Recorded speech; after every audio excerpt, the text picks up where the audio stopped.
नांदेड जिल्ह्यात झालेल्या अतिवृष्टीमुळे मुखेड तालुक्यातील अनेक गावांना या पुराचा फटका बसला असून मुखेड तालुक्यातील भेंडेगाव बुद्रुक या ठिकाणी शेतीचे अत्यंत मोठ्या प्रमाणात नुकसान झाले असून त्या ठिकाणी कोणता पुढारी किंवा अधिकारी कोणी पोहोचले नसून त्या ठिकाणी शेतकरी चिंतित आहेत। तरी प्रशासनाला विनंती आहे त्या ठिकाणी आपण तात्काळ दखल घेऊन या शेतकऱ्यांना न्याय द्यावा। माझं गाव असणार भेंडेगाव बुद्रुक हे गाव आहे आणि या गावामध्ये आजपर्यंत असणार 7-8 दिवसापासून ही घटना घडलेली आहे।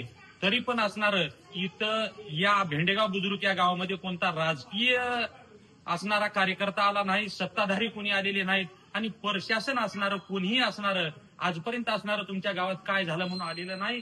आणि आमच्या गावामध्ये असणार काही जीवित हानी झालेली नाही, पण असणार गावामध्ये पाणी शिरलेलं होतं काही गावामध्ये आणि आमची पूर्णपणे असणार शेती असणार पाण्यानं गेलेली आहे। कुठंच असणारं पीक राहिलेलं नाही, सगळं असणारं जमीन उद्ध्वस्त झालेली आहे आणि घरामधलं धान्य काही जणांच्या भिजून गेलेलं आहे। पण असणार इथली सत्ताधारी आतापर्यंत कोणी लक्ष दिलेलं नाही आणि प्रशासन सुद्धा लक्ष दिलेलं नाही।